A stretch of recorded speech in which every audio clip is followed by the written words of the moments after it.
This is George Newbern, the voice of Superman. This is Kevin Conroy, the voice of Batman. And you're listening to the DCAU Review, hosted by Cal and Liam. Streaming at DCAUreview.com and on your favorite podcast app. When the world is under attack, the clock is ticking, and one hero isn't enough, lives are at stake. Mankind's only hope is the Justice League. Join Batman. Miss me? Superman. We need to join forces on this. Wonder Woman. All buckled in? And their League of Superheroes. On the job, Batman. A brand new show, Justice League Action.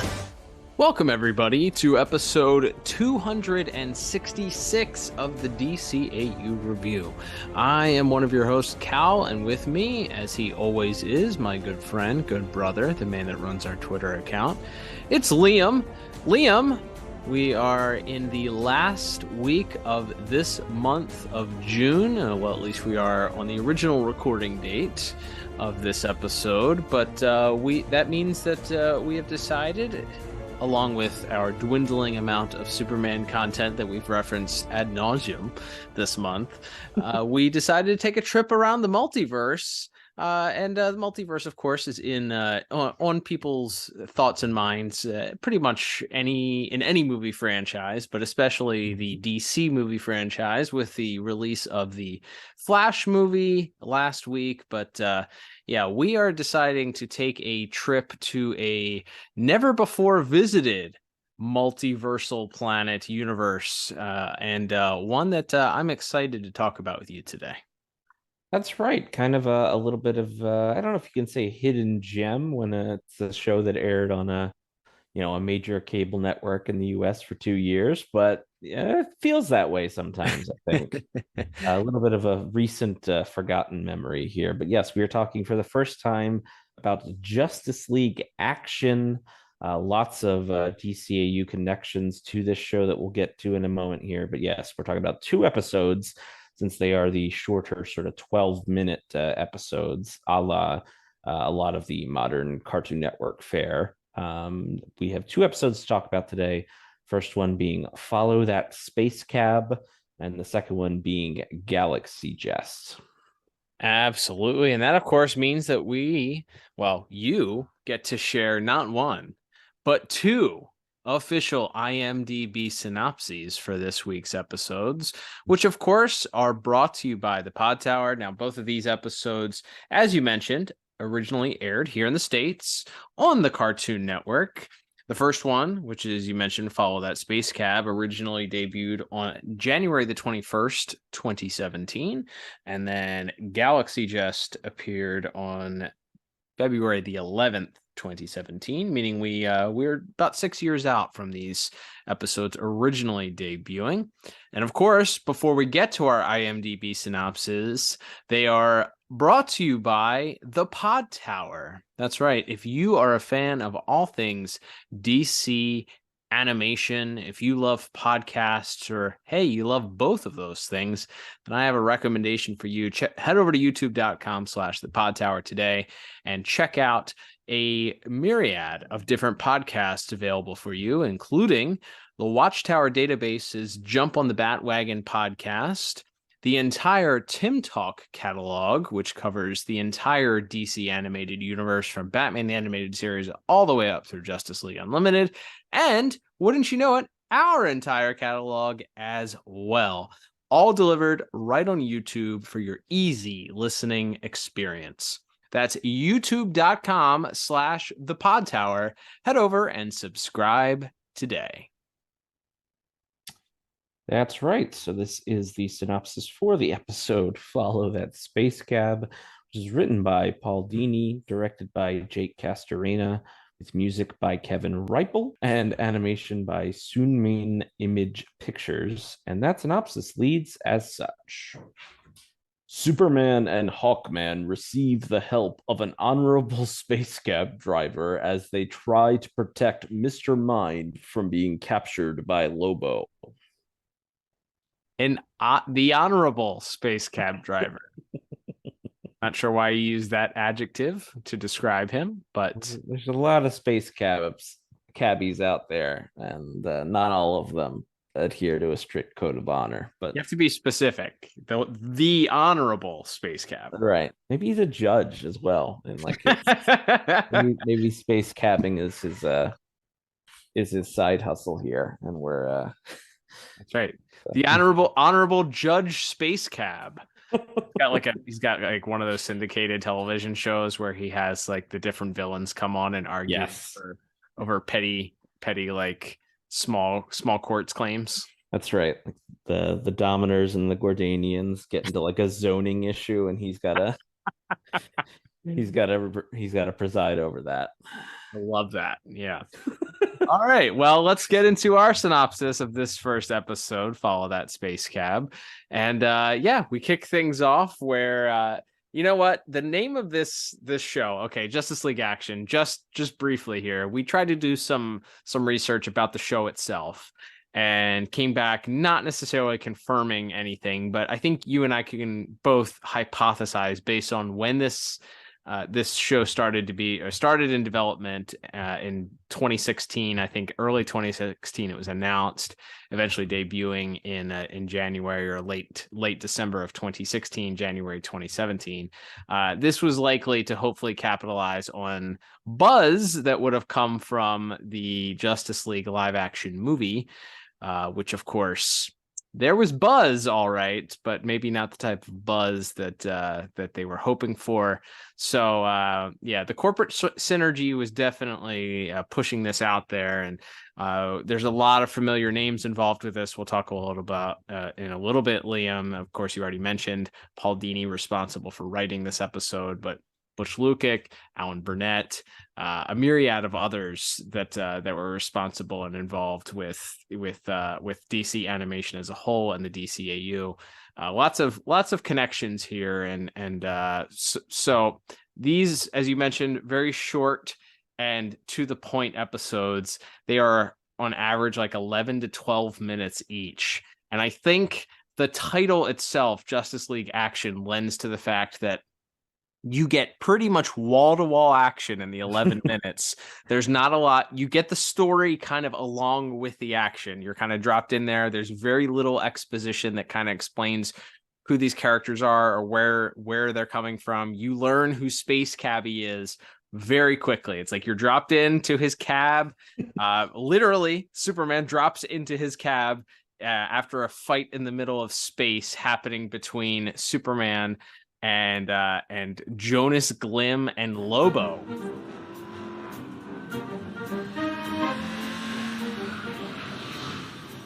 Well, this day was a wash. 10-hour shift, all for one fare between Tamaran and Korugar. Think I'll drop by Al's Diner, flirt with Darlene, and call it a... Huh?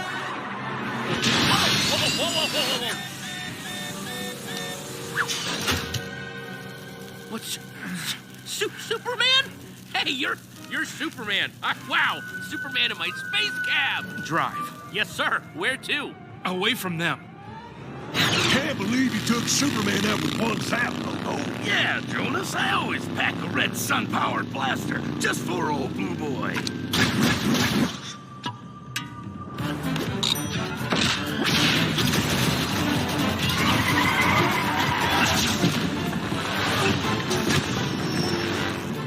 In addition to everything else, you've got Lobo after you? I kind of took out a loan from Boss Cat the Gangster to finance my last conquest. They're all having this fight, and they are all attempting to either hunt or protect Mr. Mind, the infamous Mr. Mind. Mm-hmm. And so Superman is dropped into the middle of this space cab. Space Cabbie sort of acts as this the escape run for Superman in the midst of this battle that Superman and Lobo are having. And then it's kind of like the chase is on at that point. Lobo is trying to catch up with the space cab. There's some fisticuffs that happen there.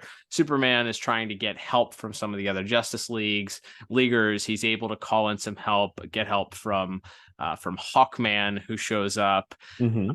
Hawkman and Lobo begin to have their own fight, and then meanwhile we get sort of Superman trying to recover, and we're introduced to all this very quickly, and there's lots of punching and kicking and throwing and smashing, and there's some dialogue mixed in there in between. Yeah, absolutely. I was going to say, yeah, the plot synopses for these is going to be like lightning fast. You can only say, and then they punch for a bit, and then this guy punches this guy, and then this guy punches this guy, and then this. No, basically, yes, as you said, there's a lot of fisticuffs between Lobo and Hawkman, and then Lobo and Superman. After Superman kind of recovers after being hit with like a red sun ray from Lobo. And meanwhile, yes, they're trying to protect Mr. Mind. Mr. Mind's little container gets busted open. And that's probably, it's so funny. We mentioned this episode is written by Paul Dini, who, as we've talked about ad nauseum on the show, has such a, delightful and kind of quirky sense of humor to himself. And I feel like if you said Paul Dini, Mr. Mind, Space Cabbie, you're like, this is going to be really wacky. But the only really it's like we get like about 3 minutes towards the end of the episode where Superman kind of recovers and goes out to help Hawkman fight Lobo, and as they're battling, Mr. Mind gets free and starts like climbing through like the center console of the space cab, and so the Space Cabbie has to sort of have a battle of wits with Mr. Mind.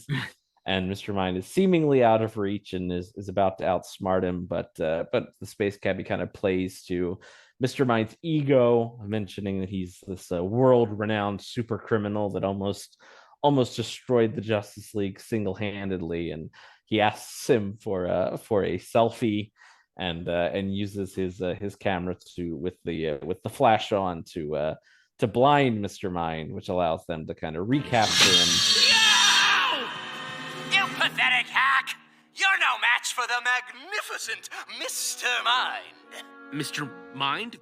The Mr. Mind? Is there another? The Mr. Mind who fought the Justice League to a standstill? The same. Mr. Mind, the ruthless, evil, intergalactic villain? I prefer visionary iconoclast, but all right. Mr. Mind, sir, I've had a lot of celebrities in my cap, but never anyone of your stature. I'd think not. It would mean the galaxy to me if I could just get a picture of us together. It's for my collection here. No. Please? Oh, very well. But don't touch me. Ah! My eyes! Gotcha! Treachery!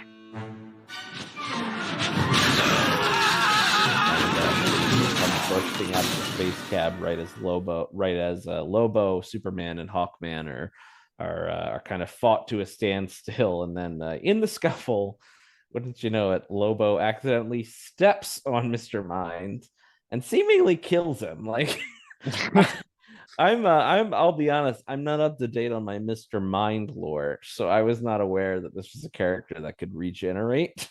Mm-hmm. So for like a minute there, they did actually have me that, oh my god, they just I know it's a bug, but they just killed this guy. Right. Yeah, it is. We'll talk. I mean, we can kind of mesh everything together with these, how short these are. But yeah, they really drive home the point that Lobo has smashed Mr. Mind by giving you immediate, not one, but 2 instant replays of his boot just decimating Mr. Mind. They really, really got a lot of enjoyment out of that shot, it looked like. Ooh, guys, lay off and I'll split the reward with you. Yeah, I kind of mean it this time.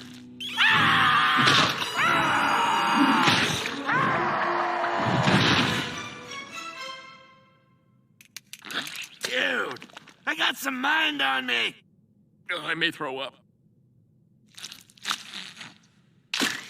Just enough proof to collect the reward. Ha! Here, Simp. I said I'd split it with you. Well, it's been a party.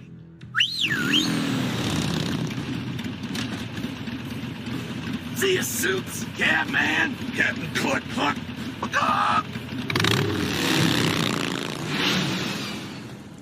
Oh, man, I never thought you guys would come in second to that creep. So Lobo grabs a tissue and pulls a little bit of Mr. Mind's DNA off of his shoe and decides that's a sufficient enough evidence for Boss Cack, the guy who wants Mr. Mind captured. So that'll be evidence that that Mr. Mind is dead, and Lobo will get his reward. And so he speeds off to collect that reward. But of course, Boss Cack not too sure that Mr. Mind is actually dead.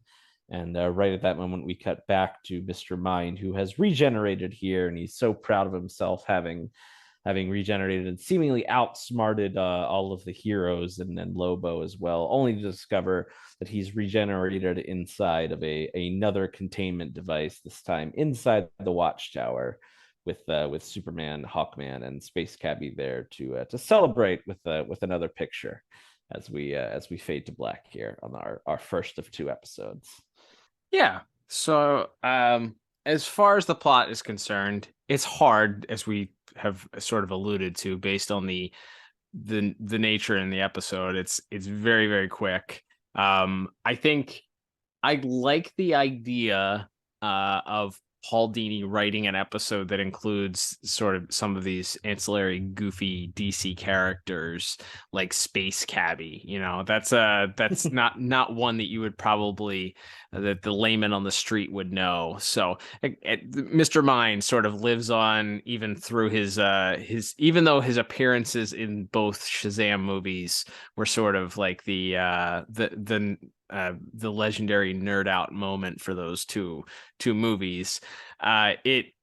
He doesn't have a lot of mainstream credibility, we'll say. So you have some goofy DC characters, and then you mix in Lobo, who obviously had such mainstream recognition in the 90s, but has since kind of dropped off, certainly isn't as well known.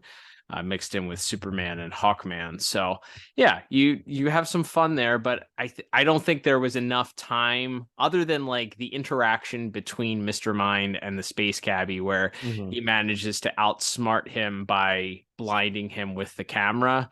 You don't have as much like goofy, zany, typical Paul Dini off the wall type humor to showcase. With that said, though, it's a fun 11 minutes. It is certainly action packed. There's a lot of fighting that occurs between Hawkman, Superman, and Lobo. There is some great visuals that we can talk about in just a moment. But yeah, I think it is certainly very quick and thus hard to sort of adjust to appreciate. But I think if I was watching this and I was 10 years old or 8 years old, I think I would have gotten a big kick out of it. And as an adult, I can appreciate the fact that they used this cartoon to introduce some of these lesser known, golden and silver age characters that people probably wouldn't be as familiar with. Did Space Cabbie make an appearance in Brave and the Bold? Do we know? That's a great question. I don't know if he. That seems like one that would be right up their alley to fit in somewhere. For sure. I would be curious to know if he did indeed make an appearance there. Because if not, again, this is sort of like Detective Chimp or like one of those just off the wall. Like, can't believe this is what's the Earth. Is it Earth X? What's the Earth with the rabbit and the Earth C? Yeah. So like one of those zany things that you just bring in. That's like, man, I can't believe this was a thing at one point, and DC is acknowledging that it existed in this way is kind of funny. So yeah, I liked it. I ended up going with a 6 out of 10 for plot. I think that the having Lobo, Superman, and Space Cabbie all in an episode kind of sets the tone for what you can kind of expect, I guess, for this, where you have some of those weirder off the wall characters that you might have expected to see in the Brave and the Bold, and then you get to interact with them in a dash to the finish here with an 11-minute cartoon. Absolutely, yeah. Like you said, and as the operal term or operal word is action, Justice League action. A lot of kind of the fun that you could have had, and also the fact that it's 12 minutes as opposed to 22, so you have even less time to work in any kind of quirky character beats. I think it's fun. If I didn't say, I gave plot 5 out of 10 because I think it's a solid outing. It's a fun introduction to some of these characters if you're new to them, but yeah, not a lot to sink your teeth into from a story perspective. There you go. All right, then let's move on to our next category, which is going to be animation and visuals. And while did we find it? I know it was difficult for you to locate. Did you find an animation studio responsible for this for this episode? Yes. So from what I can tell, animation was done for this series by Sunmin Image Pictures, also known as, it's shortened to SMIP in the credits. But yeah, they worked on things like Ben 10 and a couple other. There's an Avengers cartoon. They worked on some other things like that. A lot of Cartoon Network shows and some Disney stuff as well.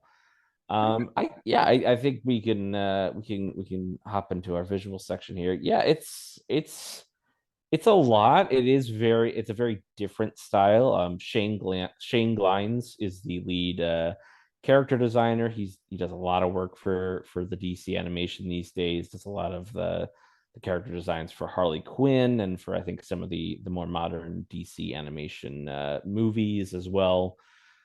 So it's this show's definitely got a unique look to it. It's hard for me to explain. Like, it's very simplified. Like, in some ways it feels even more stripped down and simplified than like the new Batman Adventures Superman style. But it's a very like vibrant and bright and colorful world at the same time, and there's definitely a flair to and there's a life to the action and to the characters as well. Yeah, I do. I mean, some of the characters, Superman certainly rings true to a DCAU cartoon. They're less squared off.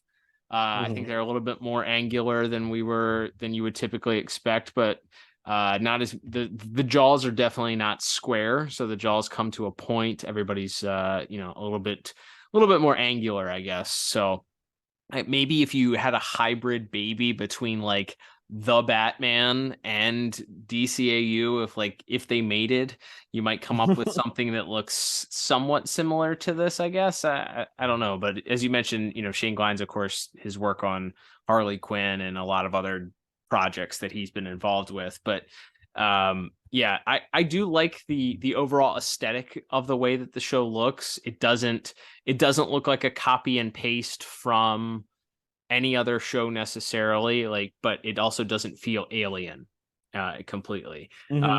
Characters, a lot of the characters don't necessarily, I guess you have your human character that kind of looks like you have Space Cabbie, who kind of looks like the grown-up, who's the male in Kim Possible, like he kind of looks like yeah, he kind of looks like a grown-up version of him, I would imagine. But now he's like a cab driver, so he's got kind of like he's kind of got like those Disney eyes, and but then Superman has just like the lenses, like just the irises of his eyes. So you don't have the whites of his eyes, which is obviously very, very much on brand for DCAU stuff. We'll talk about some of the other character designs in once we get to the other episode. But Lobo looks like Lobo, except he's got like he kind of looks dreads. Yeah, he's got dreadlocks. I was gonna say he just is missing a hat, and he would look like Lemmy from Motorhead. He's got like thick handlebar mustache, and his space hog looks really intimidating. He's got the big skull on the front, but they gave him like flames on it, and the characters look pretty interesting.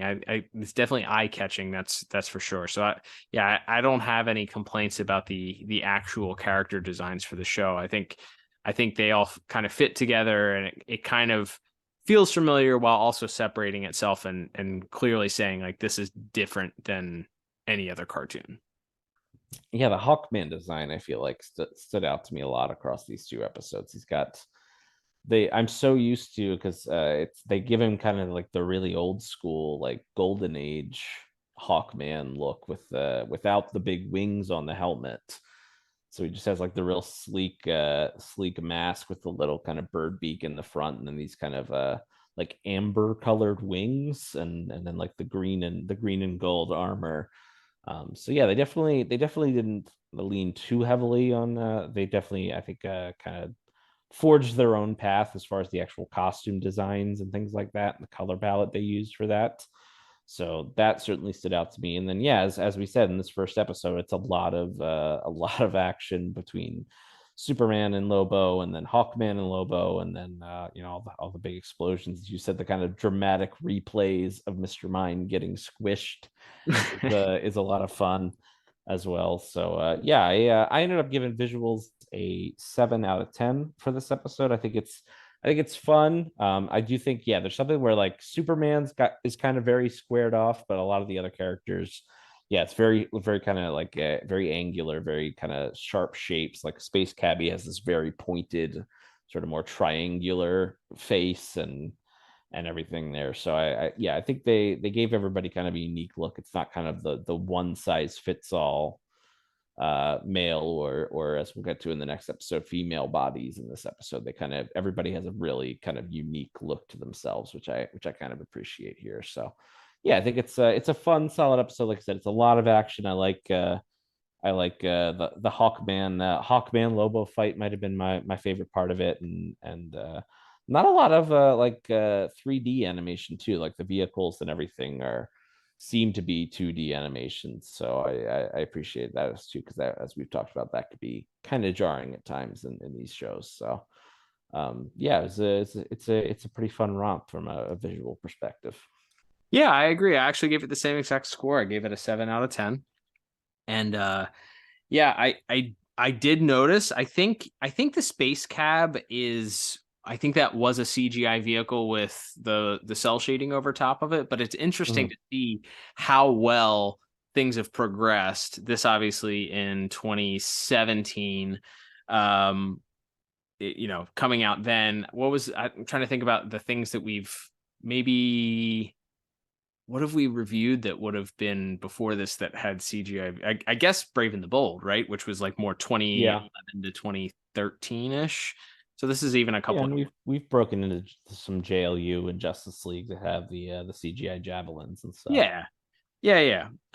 So the progression, obviously, from some of the things that I've pointed out or complained about in Justice League and Justice League Unlimited, with the CGI being such an eyesore and standing out so clearly. The techniques to be able to sort of blend that in, even if the movement still isn't, or is a little bit uncanny valley in some form or fashion, where you can something just doesn't match up right. Your brain tells you that this does not go here, but it, at least visually, if you at a quick glance, you can't necessarily it doesn't stick out the same way that it did a decade earlier, or it's less than a decade before this. So yeah, I would agree with you. I think a lot of the fun is certainly in the character designs, in just seeing some of these characters that they're in the middle of outer space fighting for a lot of it. So it's more punching and kicking. There were a couple interesting moments that I liked. I like when Superman finally recovers. He comes down to save Hawkman in this abandoned anthracite mine, and he lands, and just as he blocks like this blast from a gun that Lobo is going to shoot Hawkman with, and they cut to Lobo, and he's kind of surprised, and he's taunting Superman about he thought he was done for, and Superman mentions that the red sun ray that Lobo shot him with took away his powers, but the yellow sun recharges him. And just in that moment, the yellow sun raises behind him, and you kind of get this glow around Superman. It was just a cool visual. It was accompanied with the music swell. It was a good look. So I liked that. And then immediately after that, Hawkman and Superman team up to take down Lobo, and you get these freeze frame comic book panel type shots of fists being shoved into Lobo's face and stomach and back as as they they do this the same trick that Brave and the Bold would do, where they really highlight the impact of the violence while also keeping this probably a TVY7 and not making it as violent as as showing a fist connect in slow motion. So effective, obviously pays homage to the source material of the superhero genre being from comic books, and it looks cool too. So I really did enjoy that also. So a good first episode to introduce us to the way that this show looks, and then some of the things we'll pick up on in episode 2 and how they choose to handle certain action sequences and such. But yeah, good solid scores from both of us. Absolutely. All right, Liam, let's move on to our next category, which is going to be our music. And I am shocked that we don't have a dynamic music partner here involved with this music. But that's not to say that this the music is any less grand or on par for what we're used to with DC animation. I thought, especially for this episode, being set in space, it seemed that they really leaned into the classic space odyssey of horns, swirling flutes. You get when the space cab is moving through space, you kind of get that up and down flute sound that you would get from a Star Wars soundtrack, or 2001: A Space Odyssey or something. So I felt they leaned heavily into that, and at least for this episode, you actually got to hear more of the soundtrack. It played more of a pivotal role. I think they were probably again leaning into the fact that this took place in space for the most part of it.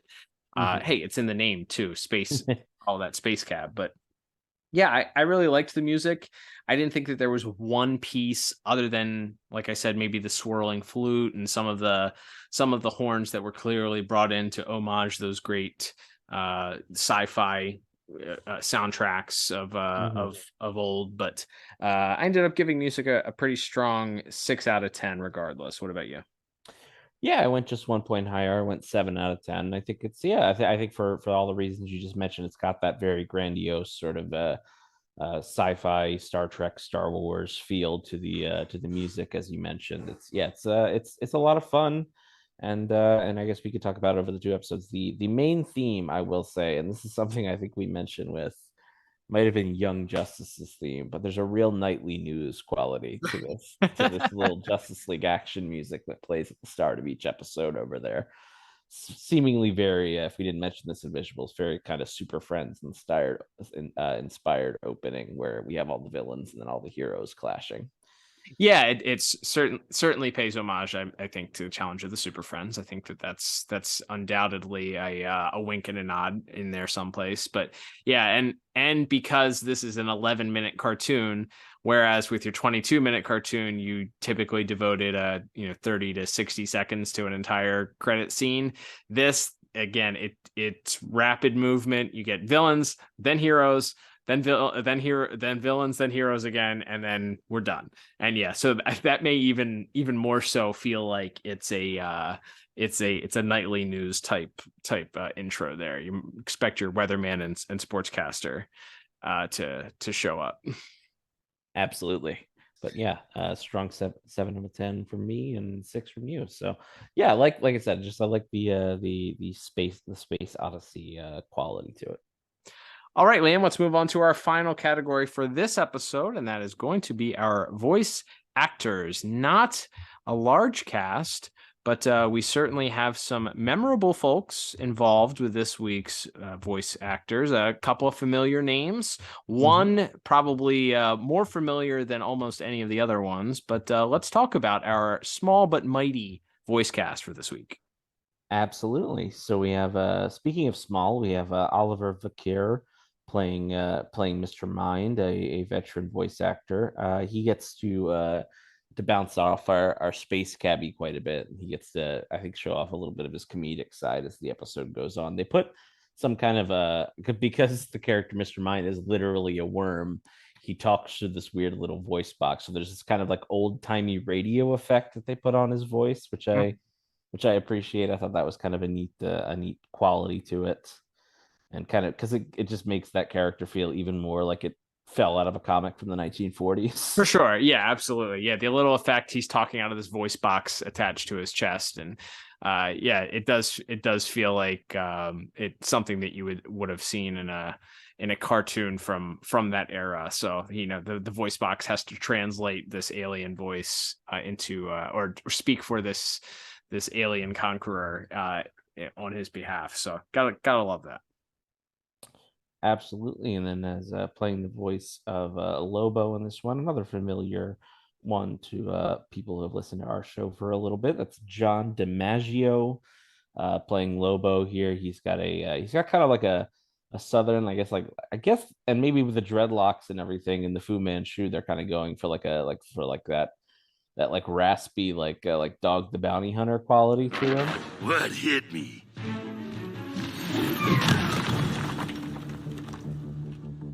A chicken nugget? I'm actually fighting a king-size walking chicken nugget! You've interfered with Justice League business. Leave this area now. Listen, Foghorn, you're gonna have to...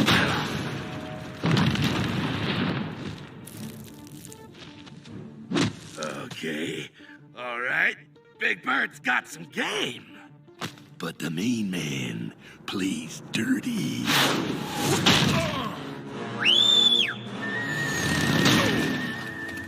You know what? I Definitely could a bit of a not southern twang to it. I could not unhear it as a Macho Man Randy Savage impersonation. It is very similar. DiMaggio does it. Speaking of Ben 10, as we mentioned, the animation studio worked on that show. At some point on that show, they introduced one of the aliens that Ben transitions into is a pro wrestling tiger. Okay.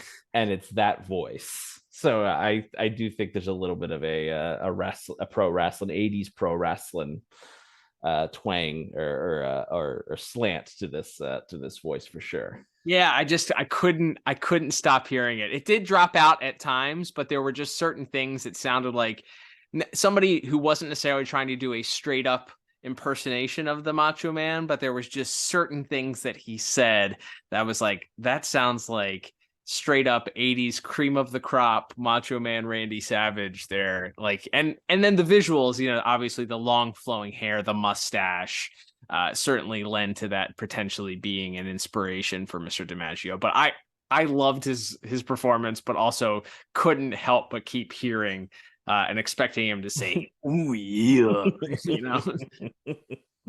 Absolutely, yeah. It's got a great, it's not quite a southern twang to it, but he's just got this really deep rasp to his voice. That's a lot of fun there, and completely different. As we mentioned, it's hard to hear anybody play Lobo besides Brad Garrett from after Superman and Justice League. But just I think that's always the best way to do it. We've talked about that before with somebody like Kevin Michael Richardson voicing the Joker or something, where you just want to take it in a completely different direction. And I think Mr. DiMaggio pulls that off here.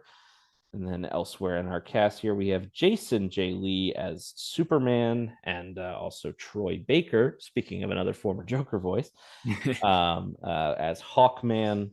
They don't get much to do here. They've got some exposition to give out about who Lobo is, who Mr. Mine is, and some kind of generic dialogue about heroic dialogue, but they do a pretty solid job. But obviously the one with the most the lion's share of the work here, and probably the most famous name in this cast list, is of course Patton Oswalt playing Space Cabbie here, very famous comedian who's also done a lot of voice acting work in his time. And he's a lot of fun, kind of nerding out when he meets Superman for the first time, and then all the stuff as mentioned when he's interacting with Oliver Verker as Mr. Mind. He's kind of a hoot in this episode. Yeah, I did. From the first line, I was like, oh, that's Patton Oswalt. Instantly recognizable. Instantly recognizable voice. So yeah, it was I don't think it was distracting, and I think those that are familiar with Mr. Oswalt know that he has appreciation for the nerddom. He's a bit of a comic.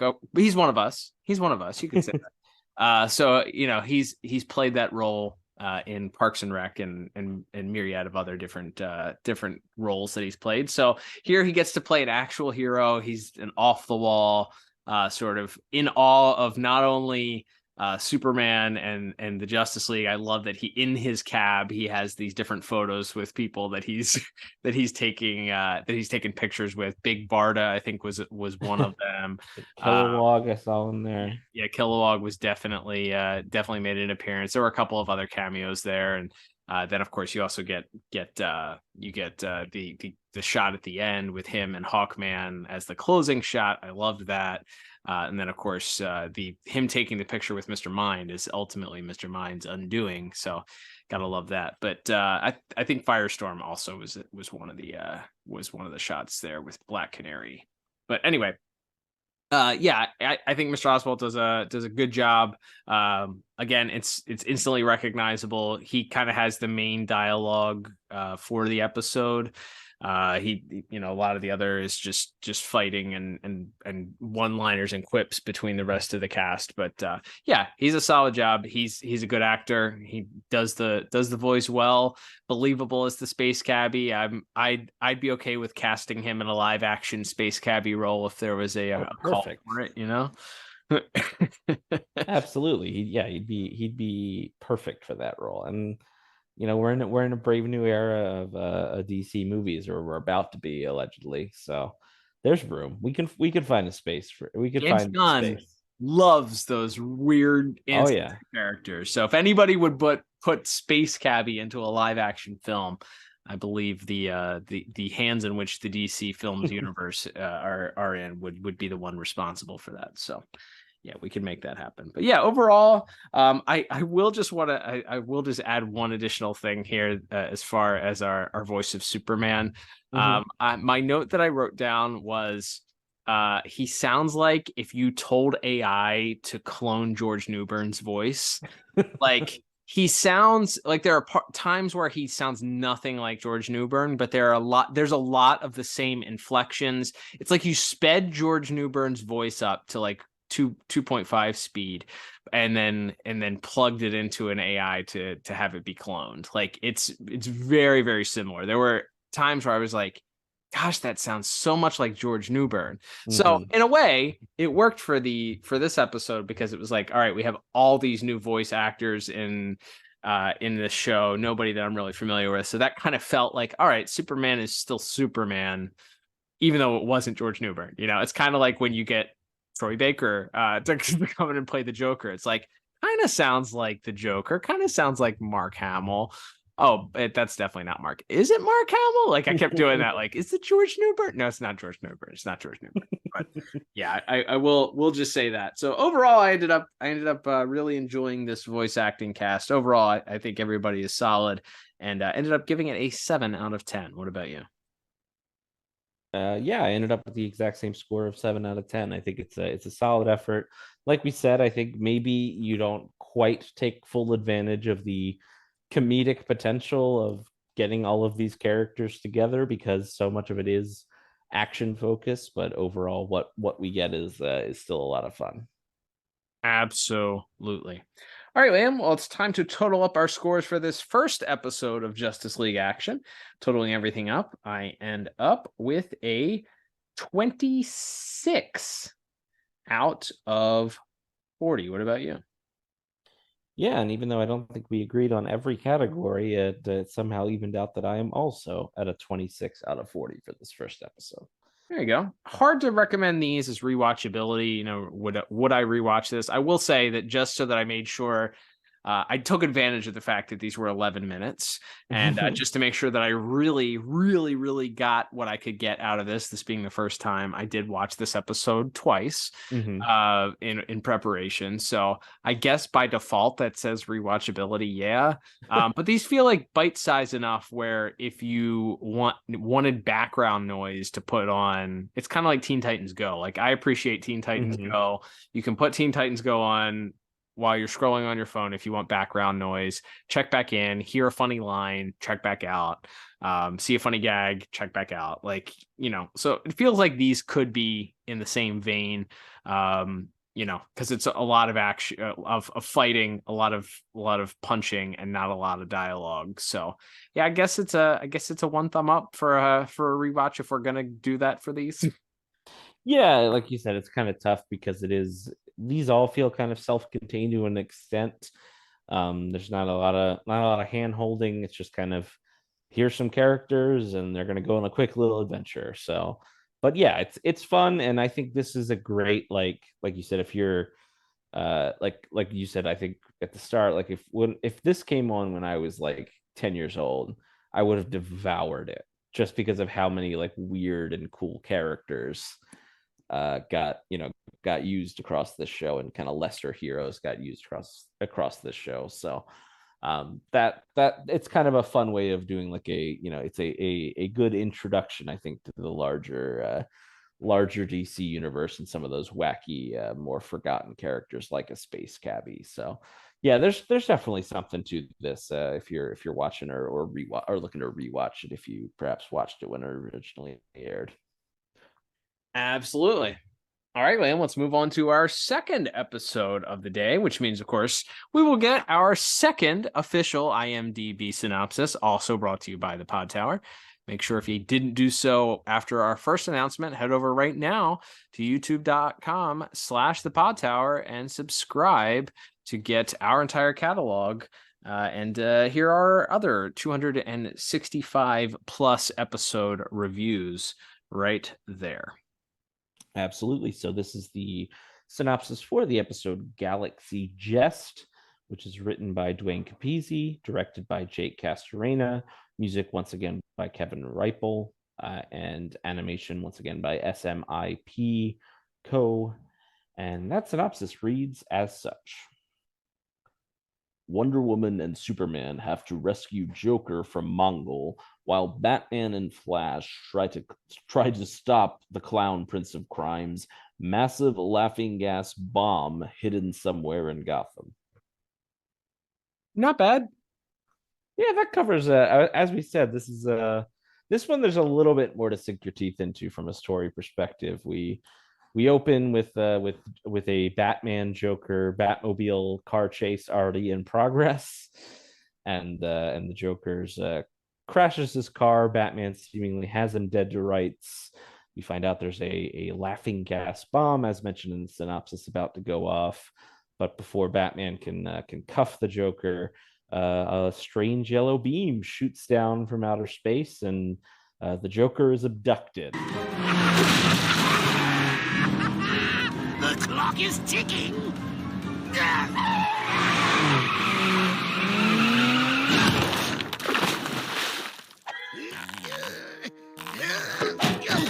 Parking is such a pain in this city. You're too late, Batman. The Gutbuster blows at midnight.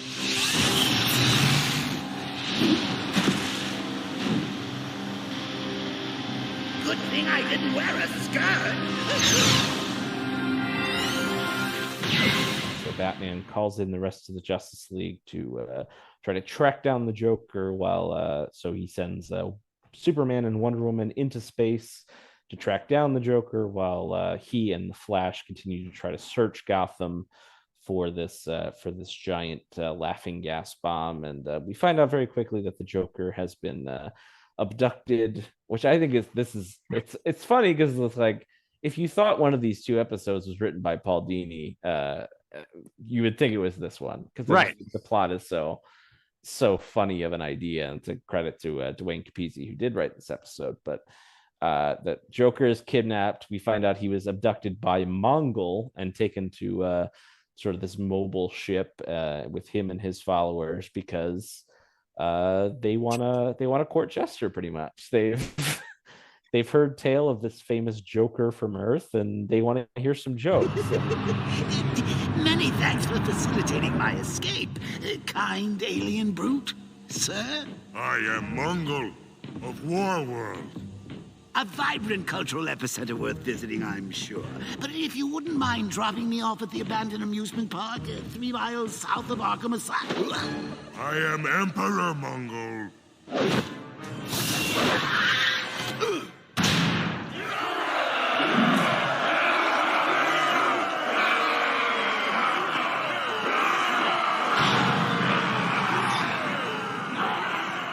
What can I do for you, your heinousness?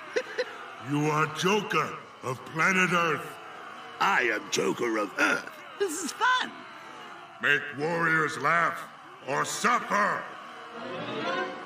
When you say suffer, you mean of embarrassment, right?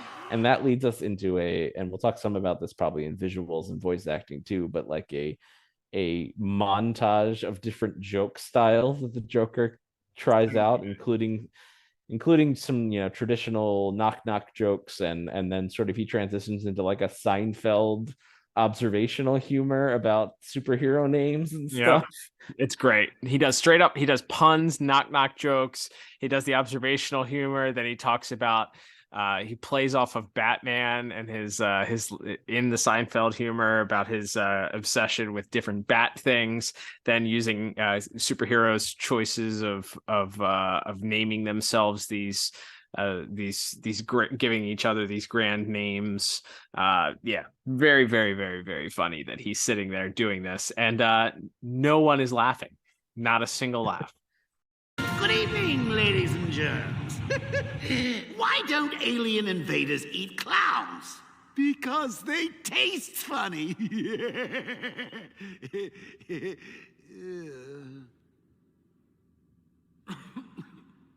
But on with our show. What did the magician say to the fisherman? Pick a card. Any card.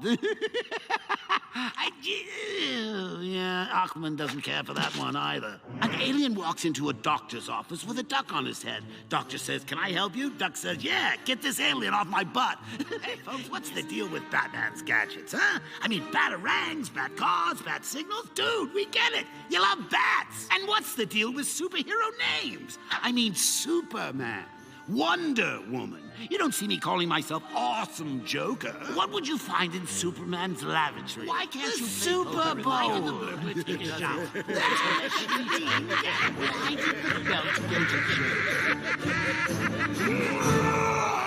That's right. So as Joker is seemingly about to be relieved of his duties, he decides to ask for a handshake and gives Mongol the old electric joy buzzer trick, and which does actually get a laugh from the crowd of Mongol's minions, much to Mongol's chagrin.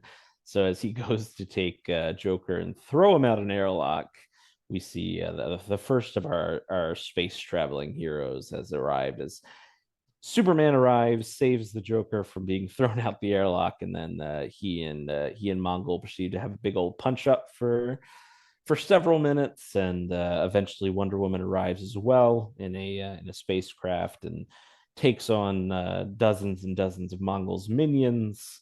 And the Joker does try to escape on the spacecraft, but is caught by Wonder Woman trying to escape. And as we cut back down to Earth, we see that Batman and Flash are still looking for it, and then Batman, kind of at the 11th hour with only 5 minutes to midnight, he realizes that the Joker gave him a little bit of a clue, as he mentioned that the bomb would go off when the clock strikes midnight, and so he realizes that must mean that the bomb is about to go off in the big clock tower in Gotham City. Is there a name for that?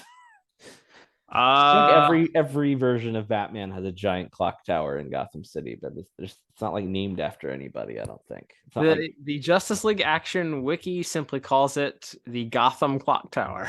Oh, well, there you go. Very original name. Well, regardless, you know what? If it ain't broke, right? That's right. But yes, we go there, and we have what I think is a really fun sequence. We'll certainly talk more about in visuals to kind of load us out. Batman arrives, but the bomb's about to go off, so he basically pulls the bomb out of the device to try to stifle the explosion, but he's sort of not. The explosion does go off and kind of knocks him out of the clock tower, so the gas begins to spread, at which point the Flash arrives and kind of contains the blast using his powers to create kind of a wind tunnel to keep it all around the watchtower, if you will.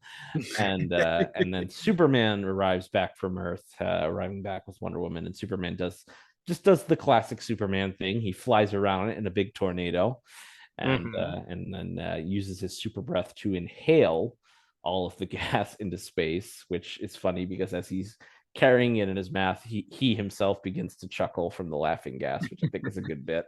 Yep. And we don't see quite what happens, but as he comes back to Earth, having gotten rid of all of it, somehow spilling it out into space, Batman asks what happened, and he mentioned that he gave the gas to somebody that needed a laugh, and then we end our episode cutting back to Mongol's damaged spaceship as all of his minions, as well as Mongol himself, are uncontrollably laughing as they're now doused in the laughing gas, and that's our wrap up for this one.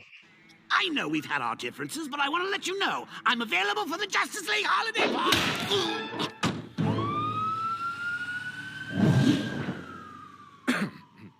What did you do with the gas? I gave it to someone who needed a good laugh.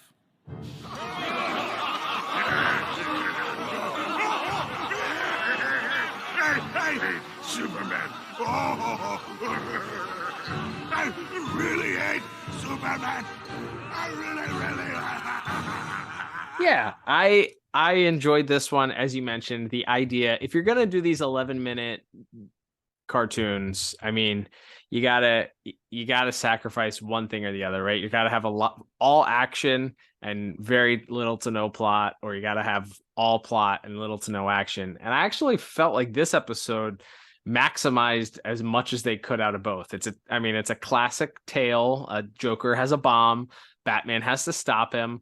Batman's tied up with the rest of the Justice League trying to find, where this bomb is. But in the meanwhile, you have this side quest of the Joker getting sent off to hang out with Mongol, and then Superman has to rescue Mongol. Joker is rooting for Superman to beat Mongol, and then it's a race against time to stop this bomb. And all of that is in 11 minutes or 12 minutes, whatever it is. This I felt like really, really maximized what they could fit into this, having this central plot go throughout, and then you have this sort of side quest that also fits in there and doesn't feel like something tacked on just to take up time either, because you don't have the luxury of excess time, right? Because it's 11 minutes. Yeah, it's really fun. I really, really enjoyed it. I love the goofy idea of the Joker being abducted to be a stand-up comedian. And in the same vein as the Killing Joke, he's a terrible comedian. Yes, that is a really good bit. Yeah, nobody's laughing at any of his jokes.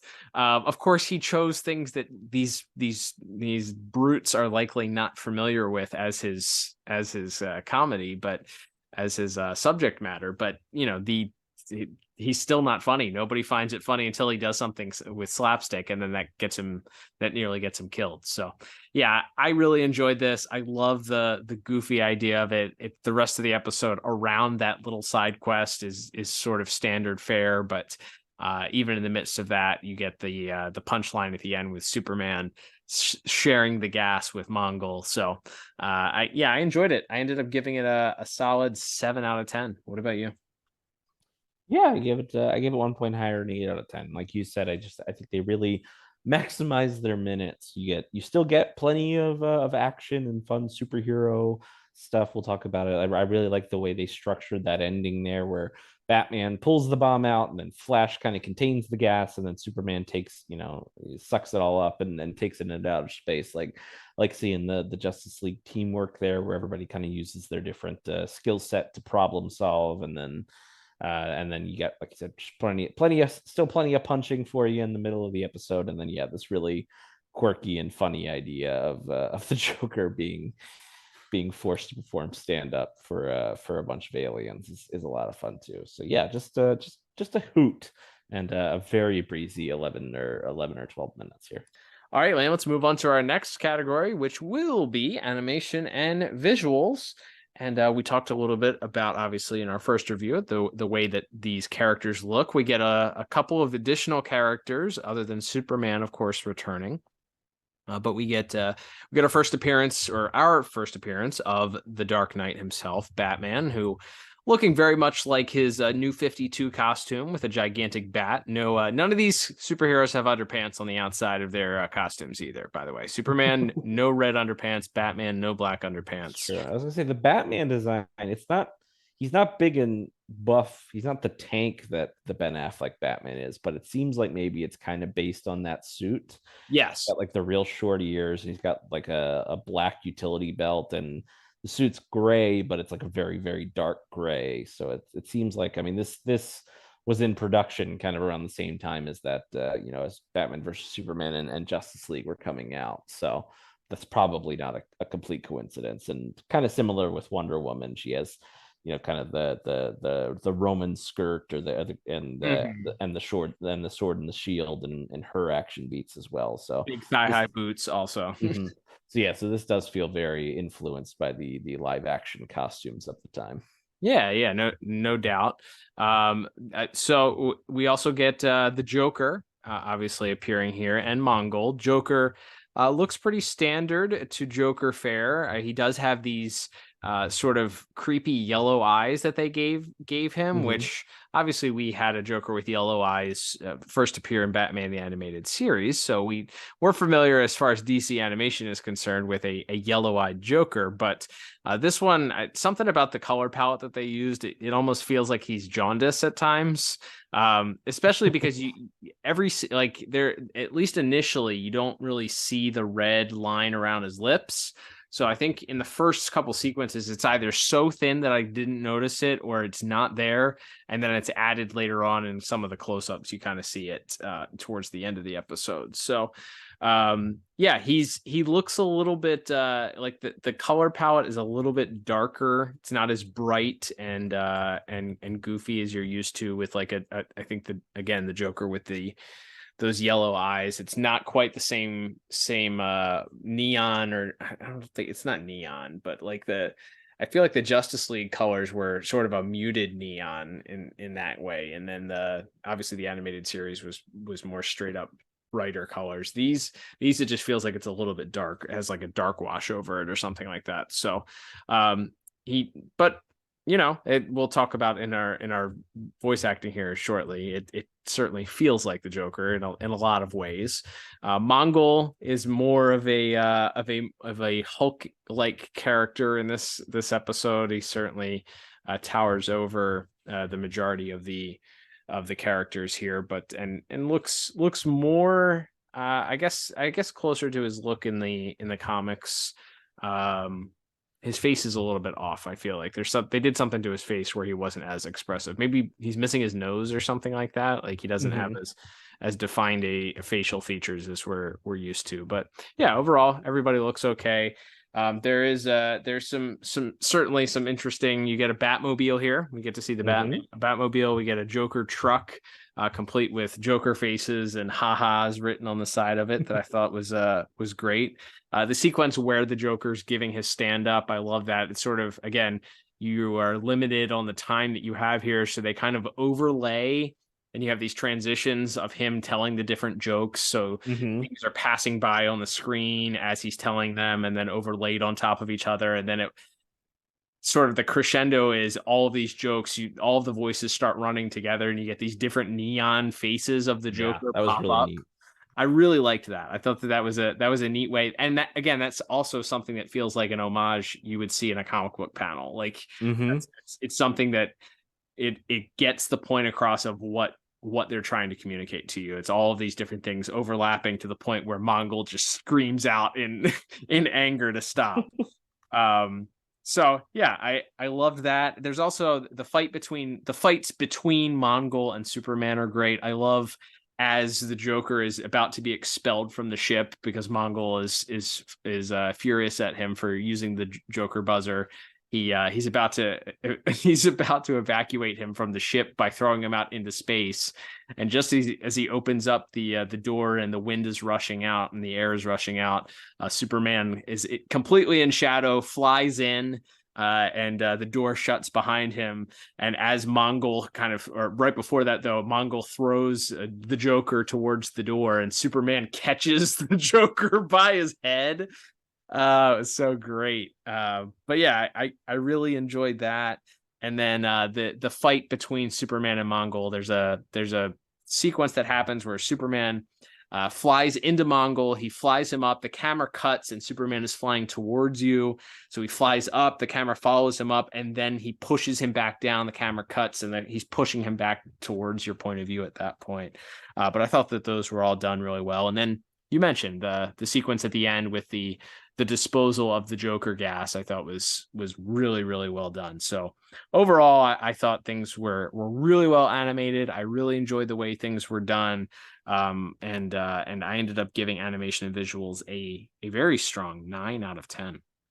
Nice. Yeah, I went just 1 point lower. I went 8 out of 10. I think it's really fantastic. And they, you know, as funny as like that comedy sequence that we mentioned with the Joker, there's some kind of fun physical comedy too, like when the airlock opens and Superman's standing there and he kind of floats in, and then Mongol lets the Joker go, and the Joker starts flying out towards outer space, and Superman just kind of very nonchalantly puts his hand up and catches Joker by the face, and then drops him. I think there's some really funny bits there, and then you get a big knockdown. I really like this Mongol design too. He has the Punisher skull. It's like a purple suit, but he has like the big skull on his chest, and I think that's a fun design. The fight between him and Superman is pretty is pretty fun. They're just knocking each other through walls and all that kind of stuff. It's a lot of fun. Wonder Woman mixing it up with the minions as well. And then that as mentioned, that final sequence where they get rid of the gas, the clock tower, the shot of Superman when he's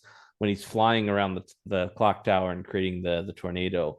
The way he's posed is very reminiscent of, I think, of the way that Chris Reeve when he's flying around the world. Oh yeah. To reverse time in the first Superman film, like the way he's posed seemed pretty reminiscent of that. So a fun little homage there as well. So yeah, overall just a lot of fun. And like I said, you talk about maximizing your minutes, both from a narrative and like I said, with the little bit extra added beats and a little B story with Batman and Flash, also still working in quite a bit of action as the show's name promises.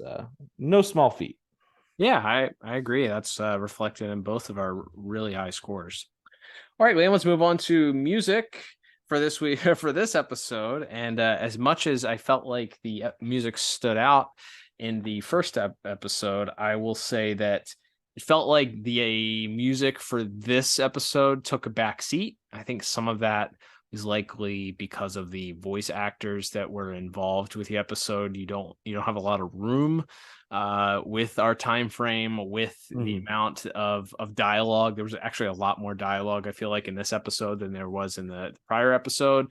So you don't have as much room for the music to shine. And because of that, there's, I think, intentional gaps also. For instance, the scene with the Joker doing his monologue in the room in front of all the guys. You're supposed to feel the awkwardness, the tension of nobody responding and just like hearing a pin drop. So there's no music that punctuates that scene. It felt like a lot of it was just like a little spurts of timpani, kind of like punctuating either a specific line or a specific action that happens on the screen, very much in the way that like Looney Tunes would use it, where you see something happen and there's like a burst of music and then silence. And then you might hear a little bit creep in later on, and then it sort of crescendos and then it stops. So that felt like, for this episode at least, that's how the music went, and was a little bit, juxtaposed against the other episode that we just covered. It was certainly a different take on it. It very well could have been what was asked. There's, I think, again, who you have as far as the voice actors are concerned, you don't want to outshine them. You want to kind of rely on their voice acting ability in order to cover most of what's happening on screen and accompanying the visuals that you're seeing. So, I don't think there was anything offensive or bad for the episode, but I ended up giving it a 5 out of 10 just because I didn't think that there was anything that was terribly special or noteworthy. Yeah, I give it the exact same score for that exact same reason. Yeah, there's definitely that kind of like little quick like xylophone strings that'll come in after to kind of accentuate a punchline or something. But yeah, it doesn't really feel like, and you get a little bit kind of maybe more dramatic action music during that final sequence where with Batman and the Flash and Superman. But yeah, not a lot to write home about this for this episode for music. Not quite, as you said, maybe not given as much of a chance to spread its legs, because this is a much more dialogue driven story. Absolutely. Let's move on to our final category, and maybe the most exciting part of the episode, Liam, that being our voice cast. You might recognize a couple of the voices that we're going to talk about today, and not just because we just talked about them for the first episode, but we have quite the who's who as far as a couple of our roles here for this episode. Oh yeah. So speaking of John DiMaggio, who we just talked about, he voices Mongol in this episode. Completely different than the Mongol from Justice League or JLU. Just kind of a brute. And he gets, again, him playing off of our Joker here is a lot of fun there. In smaller roles, you also have Rachel Kimsey as Wonder Woman. She doesn't get to do a lot, so it's kind of hard to judge her. Maybe sometime in the future we'll come back to the show and look for a Wonder Woman focused episode or two to maybe. She played Wonder Woman in a couple other roles I saw also, from what I saw, right? Correct. Yeah. So she's gotten a lot of chances to voice the character, but didn't get much to do in this episode. And another small appearance by a Justice Leaguer. We have the Flash in this episode, voiced by none other than Charlie Schlatter, who, of course, as we just talked about earlier this month, voiced the Flash on Superman the Animated Series in his first ever DCAU appearance back in the day, and also has since voiced the Flash in a few other animated appearances, like in The Batman, and then here again in Justice League. Again, not much for him to do in this episode, but very fun to hear a familiar voice when when the Flash does show up in this episode. Yeah, I think it's awesome. Of course, we talked about us being the DCAU review when we're visiting these Elseworlds. It's nice to hear and recognize some familiar voices, and I dare say Mr. Schlatter is probably the most notable crossover DCAU voice that we'll talk about today, if I had to guess. There's not anyone else in this episode that would overshadow him. Well, we'll just have to wait and see. Because first, we're going to once again talk about Jason J. Lewis as Superman. And yeah, there's something to be said about just how dry he is. And again, neither one of these episodes really focus, too much on his character. So maybe he gets to show the the humorous side of him, or a more range later on in the series. But he does a fine job in this episode. He just doesn't get doesn't have a lot of not a lot is asked of him, I guess it's fair to say, in this episode. Yeah, he doesn't have a gigantic role. A lot of his dialogue comes in talking initially to Mongol, who doesn't have a lot of dialogue himself in this episode, and then sort of wrapping things up at the end of the episode, disclosing to Batman just what he did with the Joker gas. So yeah, not a ton asked of him. Again, AI clone version of George Newbern kind of fits my description of his performance. So rang true here for the second episode also. All right. And then surprise, we have a couple of more DCAU alumni to finish this out here, as of course we have the great Kevin Conroy voicing Batman for this series, and as was the deal over the years, you didn't seem to get one without the other. Mark Hamill voicing the Joker, and I mean it's them doing the roles that they've made made iconic. I think, like you said, this Joker gets to be a little bit sillier even than our some of the sillier episodes of the animated series. So like he's pretty much a straight up goofball in this, which is a lot of fun. And as we've already kind of touched on, the standout sequence is him interacting with John DiMaggio as Mongol, and then having to deliver these sort of various genres of stand-up comedy as he attempts to make his alien captors laugh. It's a very, very fun performance from Mark Hamill, and a little, like I said, it's obviously him as the Joker, but what more can we say? What more will we say? We've got we have and will continue to talk about him as the Joker. But I will say, I think there's something a little bit unique about this one, at least from this episode, where he's just a little bit more silly, a little bit more spastic, and a little bit sillier in a fun way that really fits the tone of this episode.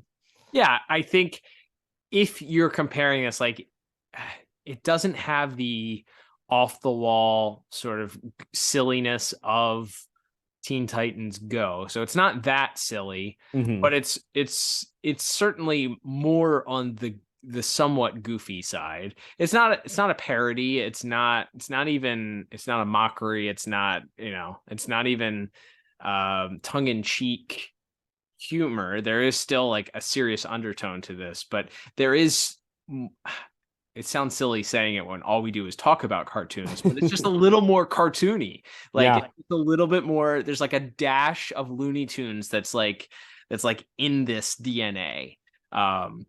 Things are a little bit when he's getting out of the truck, like he's kind of like stuck in the window, and then he pops out, and there's like a pop sound effect, and his body bunches up and then recoils, and he talks about how it's difficult to find parking in Gotham. So there is something in this that this is not on the more realistic side of things if you're looking at cartoons. So I think they play into that, and some of that certainly comes out in the performance. This obviously is one of Mr. Hamill's last performances, I think, as the Joker, or like one of the final times it rolls before he retired the Joker completely. Obviously he did it a few more times after this, but there's certainly his voice is a little bit more raspy as he's gotten older, so there's something to that. But I think it fits with the way that this character, because he's just a little bit more goofy. He's less the sinister killer clown that we've seen in the DCAU, or the homicidal clown that you see in the Arkham games, or this is more of the, I guess this would be the comedian if you're gonna go through the three Joker route, right? He's just a little bit funnier, a little bit goofier.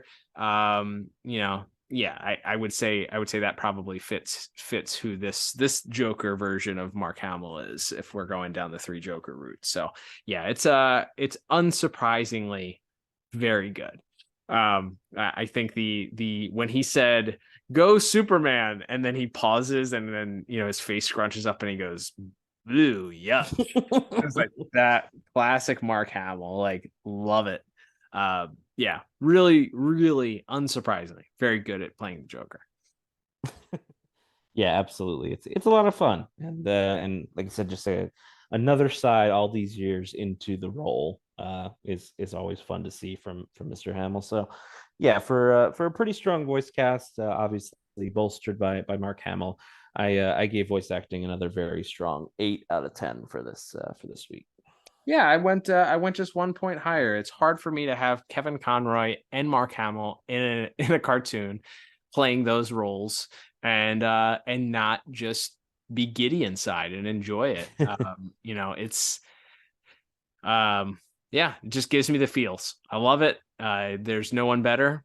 As longtime listeners are going to know, people that enjoy the DCAU are going to know, there won't be anybody in my mind that will ever do it any better. So having both of them in these roles, slightly different obviously than the DCAU and the other times that they've played these characters, a little bit more lighthearted, but still feeling comfortable and like putting on a worn baseball glove. It fits. Feels good. So yeah, 9 out of 10 for me, 8 out of 10 for you. Unsurprisingly, the highest score that we gave for this episode, outside of our animation visuals, both also got 9s and 8s. So there you go.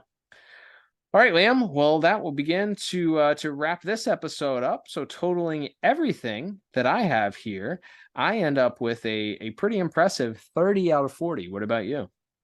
Yeah, and I ended up just 1 point lower at a 29 out of 40. So yeah, I think if you're keen to just check out this show for the first time, I think this is a great one to start with. Obviously, you get to ease in because you have some familiar voices, as far as your voice actors go, and I think it's just a delightful 12 minutes. Yeah. I would wholeheartedly agree. I would also say that just for those listening, if you're listening to this, at least for now, at the original recording date, this is available on Amazon Prime. Do not believe Google that tells you that it's available on Max. As you know, a lot of things have been shuffled around in the Warner Brothers Discovery selling off of intellectual properties or licensing of intellectual properties to different streaming services. Which again, I just want to reiterate, I love that. You're a big brands guy. People love brands. I love synergy between brands. And I like when one brand sells their intellectual property to another brand. Yep. You're all about the corporations. Anybody that knows Liam, one thing that he loves, it's big corporations. Yep. And a toast to unbridled capitalism. That's our favorite quote here at the DCAU. It's pretty much what we share for. Yeah, what we live for, stand for. But yes, so check that out if you're interested. You have Amazon Prime, like most of America probably does. It's available for streaming there, but the entire series is. So yeah, if you haven't watched these episodes, haven't watched any of Justice League Action, this would probably be the one of the two that we reviewed. I would invite you to watch this one also, not only just because of the fun that's had, the goofy story here that we had written by Dwayne Capizzi, that, as you mentioned, has done countless different DC animated projects, maybe most famously the Batman cartoon, and some of the other more direct to video DC animated projects. I think he was involved in the Superman Doomsday movie also. So lots of DC stuff under his belt, but this one is just a joy for multiple different reasons, and will probably feel right at home for DCAU fans. So definitely recommend this one. If we're giving rewatchability recommendations, maybe instead of a rewatchability, it's like, hey, is this worth checking out? Yeah, I'd say it's worth checking out this episode. Agreed. All right, Liam. Well, that will begin to wrap us up for this week's episode. Thank you, everyone, for tuning in. We appreciate it. If you would like to support the podcast, as so many of you do, thank you, first of all, to all of those that regularly support the podcast. If you like us on social media, talk with us on social media. If you subscribe to the podcast and donate your hard-earned dollars every month, if you've bought a piece of merchandise, if you were listening to this episode, we thank you. Thank you for supporting us. Thank you for listening to us. Thank you for allowing us to do this and have an audience to interact with. Don't forget, if you haven't done so already, plenty of free ways to support the podcast. Subscribe to us on your favorite podcast app or on the Pod Tower on YouTube, or both, actually. Both of those things will support us. So subscribe to us, leave us a review, comment on our videos on the Pod Tower on YouTube. We do check those comments and we'll interact with you there. You can tweet at us at DCAU Review. Follow us there. Follow us on Instagram at DCAU Review. Lots of ways to interact and support the podcast for free. Leave a review for the podcast on your favorite podcast app. There's also some ways to support us monetarily in the show notes, a link to our store, or if you want to buy Liam and I a coffee, there's a way to support us monetarily there. And Liam, we are going to continue here, turning the calendar page. Believe it or not, we are more than halfway finished the year 2023, and we will be moving to the month of July, and I think it's about time we return back home for some fun. What about you? That's right. We'll be going back to where it all started next month, with another month of Batman the Animated Series reviews, and we are kicking things off with it's just a month of I don't know if they're all going to be classics. We'll be the judges of that. But we've got a lot of really memorable episodes as we make it into kind of the last third of these Batman Batman the Animated Series, Adventures of Batman and Robin episodes, and we're kicking that train off next week with the episode Harlequinade. Man, we also may or may not have a special guest correspondent joining us next month. It's going to be a month to remember. Lots of fun stuff coming up here, so cannot wait to do so with you, Liam. But until then, I am Cal. And I'm Liam. And we will talk to you on the next episode of the DCAU Review. Bye-bye.